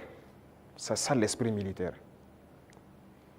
Un bon militaire, la menace d'abord, il y a une menace commune. Mais maintenant, c'est souvent au niveau, comme je l'ai dit, au niveau des dirigeants, beaucoup n'ont pas compris. Ils sont là dans des guerres inutiles. Mais le plus important, la menace est commune. Si quelqu'un croit qu'il peut se soustraire de la menace, il se trompe. Donc on coopère. Les militaires coopèrent. Vous avez dû voir, par exemple, nous et les dirigeants ivoiriens, il ne faut pas se mentir, ça ne va pas. Mais vous avez dû voir nos militaires, très souvent même, qui se retrouvent, qui s'assoient ensemble à la frontière, qui causent. Voilà, ça fait partie. C'est l'occasion de parler des 6 éléments du DARA. Où est-ce qu'on en est? On a entendu les autorités lors d'une conférence de presse, ils en ont parlé. Au niveau du Burkina Faso, comment est-ce que ça se passe? Qu'est-ce qu'ils ont dit? Ils ont franchi la frontière, ils ont été interpellés. Ils sont là. D'accord. Chaque fois que quelqu'un franchit la frontière, il rentre, mène des actions. Que si ce sont des civils, généralement, c'est qui rentrent, qui posent des questions, qui font des enquêtes. Ça, c'est de l'espionnage, en fait. Donc, c'est logique qu'on les arrête et qu'on les entende. C'est comme avant ça, il y avait des gendarmes qui avaient franchi en armes. C'est arrivé 2 fois, il y avait 6 et 2 entre-temps. On les avait arrêtés, on les avait amenés jusqu'à Ouagadougou avec les armes, on les a auditionnés. Mais un jour, le ministre de la Défense m'a dit que son homologue l'a appelé et plaidé si on peut les libérer. J'ai vu les services de renseignement et j'ai dit, bon, écoutez, s'ils ne sont pas rentrés avec une mauvaise intention et tout, fraternité d'armes et tout ça, il faut les libérer. Le même jour, ils ont été libérés. Et nous aussi, nous espérions que les Ivoiriens, il y a des civils burkinabés en prison, qu'ils les libèrent. Malheureusement, c'est 2 ou 3 jours après, on apprend le décès de notre frère en prison. Et les autres qui sont en prison sont toujours en prison. Et même ce sont des civils, des commerçants. Écoutez, ça, c'est pas de la bonne collaboration. Donc, pour les 6 éléments, on attend. On n'a rien reçu d'abord comme approche ou quoi que ce soit. Pourtant, le porte-parole du gouvernement ivoirien a indiqué qu'ils espèrent, qu'ils privilégiaient la voie du dialogue avec le Burkina Faso. Il a dit en conférence de presse le mercredi passé. On les attend. Nous aussi, on avait privilégié la voie du dialogue. On espérait aussi qu'ils libèrent nos civils innocents et qu'ils viennent. Mais un est mort dans leur prison qui n'est même pas une prison conventionnelle. Donc, écoutez, chacun assume ses actes. Et nous, on n'a pas l'art de mentir. Ce qui est réel, on le dit. On n'a pas de personne à nous approcher d'abord. Donc la situation est telle qu'elle. Ouais, voilà. Les relations entre l'AES et la CEDEAO sont claires, elles sont limpides, c'est la rupture. On se pose des questions par rapport à l'UEMOA. Récemment, lors de la conférence des ministres des Finances de l'UEMOA, il était question que ce soit le Burkina Faso qui préside la conférence des ministres. Ça n'a pas été le cas. Comment est-ce que cette question a été abordée au niveau du collège des chefs de l'État de l'AES? Quelle lecture vous en faites? Non, ce n'est pas surprenant. Nous, on était préparés à ça, ce n'est pas surprenant. Vous voyez, il y a des gens qui se prévalent de gouverner toute l'Afrique de l'Ouest et qui sont les... Ça ne marche pas avec nous. Ça ne marche pas, on les a dit clairement. Moi, j'ai des gens avec certains chefs d'État, j'ai dit ça ne marche pas. Y a-t-il de quoi quitter l'UEMOA, Monsieur le Président? Mais s'il y a nécessité. Et peut-être on tend vers ça. Si on ne peut pas gouverner, qu'est-ce que vous voulez? On nous cherche. Ça a été le même cas que la CEDEAO. On nous pousse vers la porte, ben on va partir. Donc on les regarde. La balle est dans leur camp. En préparant l'émission, Monsieur le Président, en préparant l'émission, on a appris que vous aimez cette formule « tout est urgent ». Au sein de l'AIS, est-ce qu'il y a plus urgent, même dans la hiérarchisation des urgences, qu'est-ce qu'on peut privilégier aujourd'hui? Les urgences au niveau de l'AIS? Oui. C'est la question sécuritaire. C'est le plus urgent. Et vient maintenant la question du développement qui est liée à la question sécuritaire. Il faut qu'on libère nos terres et qu'on sécurise nos populations. Ça, c'est l'urgence absolue. Donc, tout l'effort, toute la concentration, même nos tâches quotidiennes doivent être orientées vers ça. Chaque fois qu'il y a un incident, en tant que chef d'État, on doit être au courant et on doit s'intéresser, on doit trouver des solutions et ainsi de suite. C'est ça qui est le plus important. Et réfléchir constamment, récupérer nos terres, sécuriser, faire en sorte que même dans 100 ans, cette situation n'arrive plus. Monsieur le Président, l'AES, c'est un même peuple, c'est un même destin. On est curieux de savoir comment les autres pays de l'AES perçoivent la révolution burkinabé. Peut-être qu'ils viendront en révolution. C'est une étape. Mais il faut savoir que le Burkinabé est intrinsèquement révolutionnaire. C'est le même peuple par la mentalité actuellement qu'on a réussi à inculquer. Mais fondamentalement, vous-même vous êtes Burkinabé, vous savez que non, n'est pas facile. Le Burkinabé est intrinsèquement révolutionnaire. Ça fait que la révolution passe plus facilement. Voilà. Même quand on ne faisait pas la révolution, les gens même réclamaient la révolution. Donc les autres, ils vont aussi proclamer sûrement, j'espère. On n'a pas le choix que de faire une révolution. Sinon, tout autre concept ne marchera pas. Voilà, il faut révolutionner. Merci donc à vous pour ces différentes questions relatives donc à la diplomatie et à l'AES.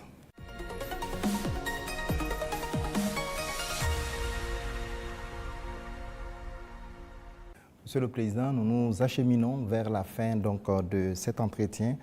La 5e et dernière rubrique concerne la géopolitique régionale et internationale. Les questions irrélatives donc, sont portées par Dieudonné Zungrana de Aujourd'hui au Faso et Jules Domsé donc, de Vox Africa. Vous avez pour cette rubrique 15 minutes également.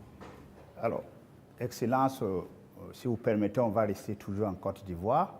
Les relations avec ce pays sont exécrables et avec le langage direct et franc du soldat et du révolutionnaire que vous êtes, vous avez eu à dire que les raisons de cette colère, vous n'êtes pas contre le peuple ivoirien, mais contre les dirigeants qui donnent le gîte et le couvert aux déstabilisateurs du Burkina Faso. Alors, à quand et dans quelles conditions peut-on avoir un dégel et un échange d'ambassadeurs entre les deux pays? Ça dépend de... De toute façon, ce n'est pas nous qui avons commencé cette situation. Moi, je me souviens au tout début, même le jour du 30 septembre, est-ce que l'une des premières personnes qui m'a appelé, ce n'était pas le président Alassane Ouattara? Et après, son petit frère est venu par 2 fois nous voir et tout ça. C'est vrai, on peut dire que les relations étaient bonnes, mais il a voulu qu'on suive une certaine direction. Mais comme vous avez dit, en tant que révolutionnaire, nous savons que nous ne sommes pas là pour ça. Nous étions là pour la révolution. Et la révolution, c'est une rupture. On ne peut pas suivre une certaine politique. Et donc, petit à petit, les relations ont commencé à ne pas aller. Et comme vous l'avez constaté, tous ceux qui ont voulu peut-être certains privilèges ou quoi que ce soit n'ont pas eu, se sont mis à se mettre contre nous, se sont déployés là-bas, sont entretenus, sécurisés et tout. On sait de quoi on parle, parce qu'ils savent aussi de quoi on parle, pour agir contre nous. Il n'y a pas quelqu'un qui a quitté la Côte d'Ivoire et qui était venu ici en son temps. Nous avons observé ça pendant près de 2 ans. On les a parlé plusieurs fois. Ils nous ont dit non, il faut qu'on passe par les règles de l'art, il faut que la justice émette des mandats et tout ça. On a fait tout. Ils ne répondent pas. Monsieur le Président, ça ne marche pas. J'embraye avec la question de mon confrère pour rester sur la Côte d'Ivoire. Comme vous le savez très bien, la Côte d'Ivoire a une élection présidentielle cette année, dans quelques mois. Est-ce que c'est quelque chose qui vous intéresse? Ça nous intéresse d'autant plus qu'on a beaucoup de compatriotes en Côte d'Ivoire quand même. Et on craint qu'il y ait des violences. Et ça, ce n'est pas forcément la bienvenue. Parce que nous avons vécu malheureusement les années passées aux violences en Côte d'Ivoire avec les opérations Bahiri. Tout le monde a subi ça au Burkina. Aujourd'hui, vraiment, nous ne souhaitons pas qu'il y ait des violences. Tout à l'heure, vous avez semblé dire quelque chose. Je voudrais que vous précisez, parce que c'est un peu très sensible selon moi. Est-ce que vous semblez nous dire qu'aujourd'hui, la Côte d'Ivoire servirait de base arrière à une organisation visant à déstabiliser le Burkina Faso? Ça, même plus que ça. Base arrière à une organisation servant à déstabiliser le Burkina. Ils sont là-bas. Les ennemis du Burkina sont clairement là-bas, affichés, protégés. Ils sont payés, ils sont protégés, ils sont bien logés. En plus de ça, il y a la question du terrorisme. Mais non. Le pouvoir flotte avec les terroristes. Il ne faut pas se mentir. Attendez, croyez-vous vraiment que peut-être l'armée ivoirienne est tellement surpuissante que quand les terroristes les voient seulement, ben écoutez, ceux-là, il ne faut même pas les toucher, quoi que ce soit. Vous croyez à ça? Ils sont tellement plus puissants que les 3 armées de l'AES. C'est faux. Il y a un pacte de non-agression. Et quand il y a un pacte de non-agression, vous devenez une base arrière. Et tout ça, ça m'inquiète justement. Si ce pays, il y a des crises, le pays sera attaqué par les terroristes. Parce que s'ils ne gagnent plus ce qu'ils gagnent, le pays sera attaqué et ce pays va sombrer. C'est un danger. C'est pourquoi j'ai passé le temps à dire au chef d'État, on ne pactise pas avec les terroristes. Voilà. Alors, Monsieur le Président, qu'est-ce que vous répondez à ceux qui disent, bon, la géopolitique quand même avec la Côte d'Ivoire, ce pays voisin, qui abrite la plus grande diaspora burkinabé, alors que, bon, vos contempteurs vous accusent de pratiquer la diplomatie du muscle avec ce pays, au détriment justement de nos Paweto qui sont là-bas. Qu'est-ce que vous leur répondez? Écoutez, qui le dit? Nous sommes burkinabés, c'est ce que nous savons. Et nous avons décidé de faire une révolution, on va la faire. Maintenant, celui qui embarque dedans embarque. Nous ne pouvons pas être dans une révolution et vouloir faire un autre modèle de diplomatie. Je vous ai dit la diplomatie mensongère et tout ce qu'il y a. On n'est pas prêt à être dans ce sillon-là. S'il y a quelque chose qui ne va pas, qu'on ait le courage de vous dire ça ne va pas. Il ne faut pas faire de l'hypocrisie. Généralement, les gens devant les micros et tout ça, non, tout va bien, si c'est ça, on est en train de... C'est faux, ça ne va pas bien. Il faut avoir le courage de le dire, il faut qu'on s'asseye, qu'on parle et qu'on se dise la vérité. Mais si les gens ne veulent pas ça, parce que juste dans leur tête, bon, il faut que ces gars-là quittent, parce qu'on ne veut pas de révolution en Afrique de l'Ouest. Ça ne va pas marcher. Donc, chacun se prépare à assumer les conséquences de la situation. Alors, pour sortir de la Côte d'Ivoire, Monsieur le Président, on reste quand même au niveau de l'AES. Vous avez certainement suivi le dernier sondage fait par nos confrères de Jeune Afrique. Et avec des résultats qui peuvent sembler étonnants, les populations des pays francophones sont tous favorables à l'AES. Je dirais, même la Côte d'Ivoire, à 66%, apprécie ce qui se fait au niveau de l'AES. Alors, comment est-ce que vous recevez ce message? Ah bon? Je n'ai même pas pu suivre ça, parce que moi, je ne suis plus ce média. Hein. Alors, les confrères, c'était un sondage qu'ils ont commandé. Peut-être qu'ils ne s'attendaient pas à ce résultat, mais le résultat est tel. Ils ont été au Cameroun, ils ont été au Sénégal, ils ont été au Bénin, ils ont été en Côte d'Ivoire. Et là-bas, les populations sont tous favorables à l'AES et apprécient dans leur grande majorité ce qui se fait au niveau de l'AES. C'est logique, je dirais. Les populations ouest-africaines sont la plupart du temps liées. C'est la même famille. C'est le colon qui nous a divisés. Hein. Et quand les gens voient qu'on essaie de s'unir, ça ne fait qu'inspirer, ça ne peut faire que plaisir. Donc moi, ça ne m'étonne pas que ces populations apprécient. Et ce qui m'étonne, c'est le fait qu'ils aient publié. Pourquoi ils ont publié ça? Ça donne de réfléchir. Pas le choix. Quand vous commandez une enquête, c'est connu. Après, vous êtes obligé de publier les résultats. Bon, peut-être ça. Voilà. Mais il faut faire attention à ces gens parce que... Je suis totalement d'accord avec vous. Voilà, ils sont pas assez. Sinon, je suis d'accord, c'est normal, c'est logique. Avec la permission de Dieudonné, je voudrais vous poser une question concernant justement votre relation avec une autre organisation. Qu'est-ce que vous faites encore dans l'Union africaine? Bonne question. Alors, je dirais que notre situation dans l'Union africaine est tellement passive qu'on ne sait pas si on est dans l'Union ou si on n'est pas dans l'Union. On nous a suspendus depuis, personne ne nous parle. C'est vraiment un silence radio. Donc alors, moi je ne sais pas si je suis dans l'Union ou pas. Mais est-ce qu'il ne faudrait pas marquer le coup en posant aussi un acte historique, comme cela a été le cas avec la CEDEAO, en claquant la porte à une institution qui visiblement ne sert pas à grand-chose? J'ai eu à discuter avec un diplomate de cette organisation. Et après, nous avons vu qu'ils ont nommé un médiateur, le président burundais, qui devrait même venir ici la semaine passée, je pense, mais après, il y a eu question d'agenda avec nous. Et on l'attend, on veut l'écouter d'abord, parce que nous-mêmes, nous voulons savoir pourquoi ils se comportent comme ça. Parce qu'on ne peut pas prendre une décision sans savoir leur motivation. Pourquoi ils ont décidé de nous exclure? Pourquoi ils se comportent comme ça avec nous? Si on a leur motivation, là, si on quitte, on pourra expliquer à nos peuples, voilà ce qu'ils ont dit, voilà les raisons. Et donc, nous, on décide de quitter. C'est la même chose que la CEDEAO. On a quitté, mais si on nous demande pourquoi on a quitté, on peut vous expliquer. Mais aujourd'hui, si on quitte l'Union et qu'on nous demande, nous-mêmes, nous ne savons pas pourquoi ils nous ont suspendus. Pourquoi ils se comportent comme ça. Certes, ils ont dit qu'on est anticonstitutionnel, mais au jour d'aujourd'hui, je pense que... Monsieur le Président, vous pouvez aussi quitter parce que vous estimez que c'est une organisation qui travaille contre les intérêts de l'Afrique. Je ne pense pas que l'Union africaine peut être dans une posture révolutionnaire comme celle que vous menez. Non. Par respect pour certaines personnes, voilà pourquoi j'ai dit j'attends que le médiateur qui a été nommé, qui a déjà envoyé son émissaire, prenne contact avec nous. Nous l'attendons. C'est par respect vraiment pour ce président. Nous l'attendons qu'il vienne, qu'on discute, qu'il nous dise ce qu'il y a et nous lui dirons les conclusions de nos débats. Monsieur le Président, on va aller au bord de la mer Noire, en Russie. Alors, la science a l'art de ces instruments. Vous avez fait des études scientifiques.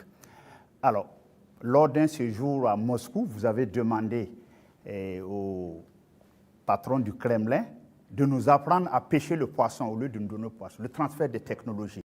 Alors ça, je pense qu'aujourd'hui, c'est vrai, tout le monde est d'accord que le biberonnage là, extérieur ne peut plus continuer. Alors où en est-on aujourd'hui avec justement ce transfert de technologie? Parce que vous avez parlé tout de suite avec des confrères qu'on va un jour fabriquer même nos armes ici. Alors où en est-on actuellement avec ce transfert de technologie?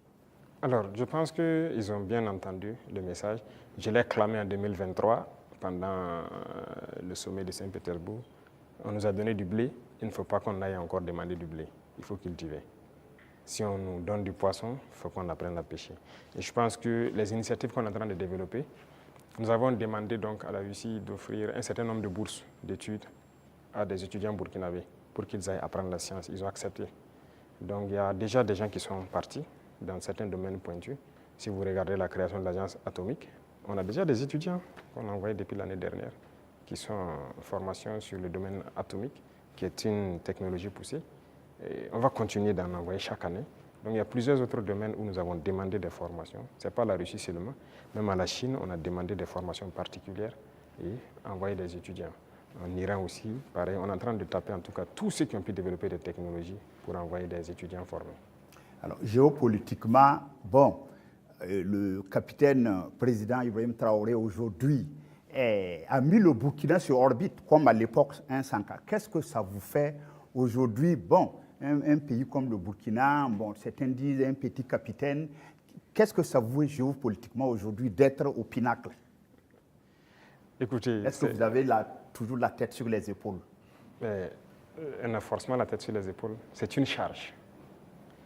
De voir, c'est une mission globale qui nous a été confiée.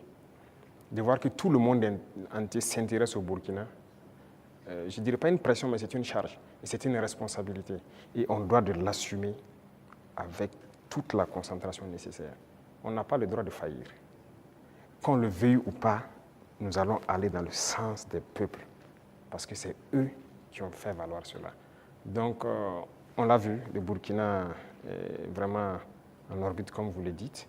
Et nous travaillons à maintenir le Burkina dans cette posture, à être le pays des hommes intègres, à être le pays modèle, à être le pays qui va quitter cette situation de sous-développement, être dans quelques années un pays très développé, faire un miracle, parce que c'est ce à quoi les gens aspirent.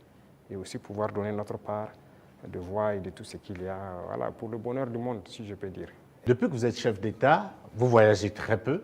Oui. Le seul pays en Afrique où vous êtes allé, c'est probablement la Russie, si je ne m'abuse. Et on a vu vos homologues africains aux États-Unis, avec une sorte de photo de classe, avec le président Trump. Et je vous donne un commentaire d'un ami à moi qui me disait « Le capitaine Traoré n'aurait jamais accepté ça ». Est-ce que c'est vrai? Écoutez, moi je voyage peu, comme vous l'avez dit. Et je suis parti en Russie 2 fois, mais pour des objectifs bien précis. Il se peut que j'aille vers d'autres partenaires pour des objectifs bien précis. À part ça, je ne compte pas aller faire le tour du monde comme les autres le font. Parce que pour moi, il faut rester concentré, travailler pour son pays. Le président Trump lui-même, il a dit « America first ». C'est l'Amérique d'abord, il travaille pour les intérêts des Américains. Et donc moi, je travaille pour les intérêts des Burkinabés. Si je n'ai pas d'intérêt là-bas, qu'est-ce que je vais aller faire? Alors, l'un des grands sujets géopolitiques actuels, c'est bien sûr le conflit israélo-palestinien. On voit des États prendre de plus en plus position. On a vu des États occidentaux, européens, pour ne pas les nommer, dire qu'ils vont reconnaître, et c'est un signe fort, l'État palestinien. Mais comme d'habitude, l'Afrique est quasiment silencieuse. Elle est dans la position attentiste. Est-ce que vous, du Burkina, vous pouvez donner une position qui permet de comprendre un peu ce que pense l'Afrique par rapport à ce qu'on est en train de vivre aujourd'hui dans la bande de Gaza? Je ne peux pas vous donner une position qui permet de voir ce que pense l'Afrique. Certains Africains, ou certains dirigeants africains. Parce que beaucoup de dirigeants africains ont une autre manière de voir les choses. C'est le malheur de l'Afrique, si je peux le dire, on n'est pas unis. On ne voit pas de la même manière. Certains ont peur, certains ont les mains liées, certains sont là pour les intérêts d'autres personnes. Écoutez, l'Occident a amené des gens qui ont grandi chez eux, tout faire chez eux, venir les mettre chefs d'État en Afrique. Donc c'est eux qui contrôlent tout ça. Et donc l'Afrique ne peut pas avoir une opinion. Mais je sais qu'au fond de tout un chacun, personne n'aimerait voir ce qui se passe là-bas, se passer chez lui. Mais malheureusement, sur le continent africain, il y a une situation pareille. Au Congo, qu'est-ce qu'on fait même pour le Congo?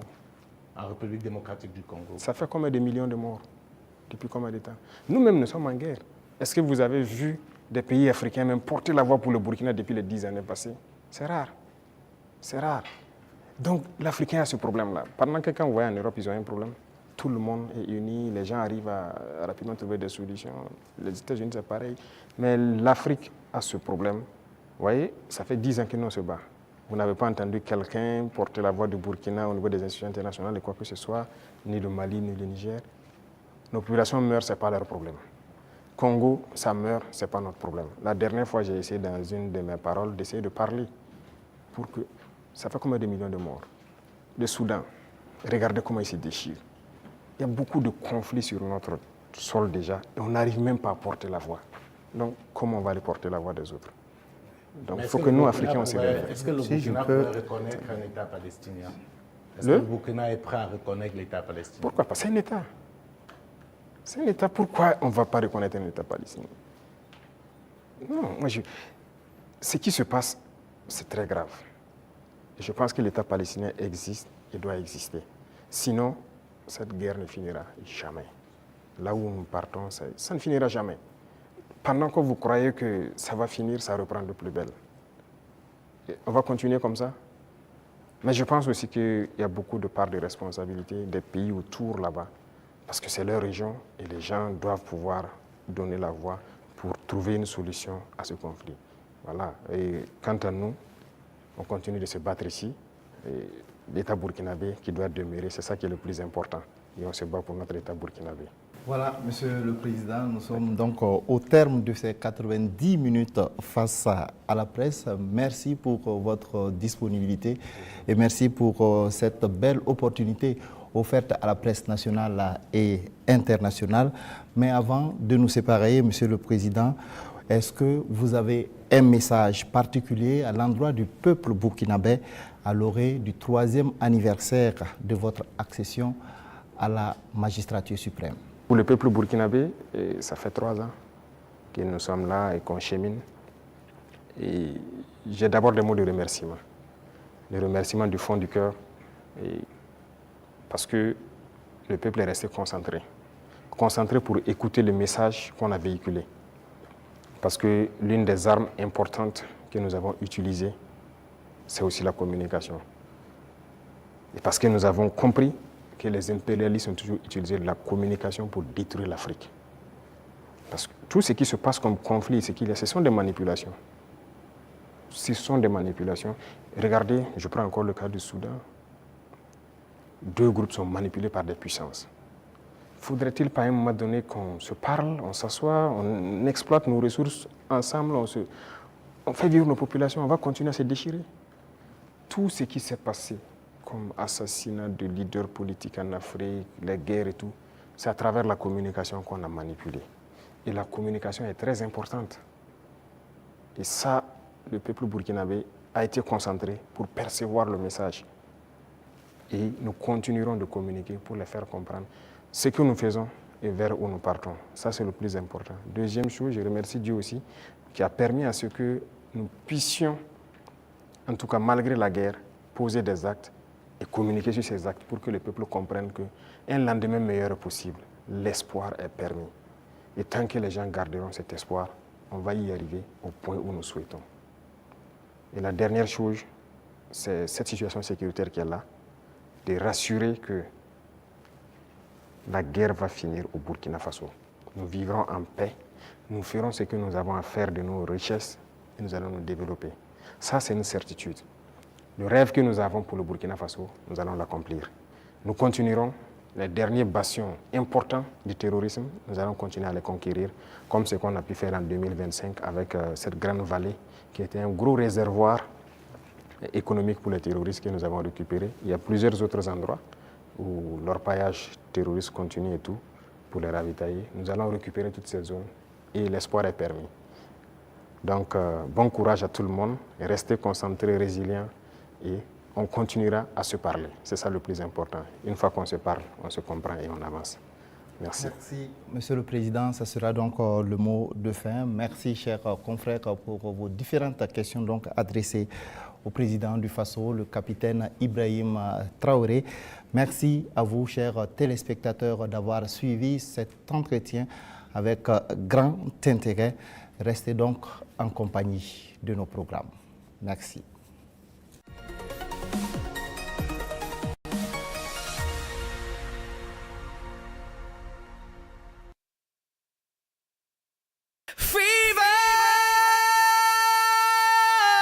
Faso Academy,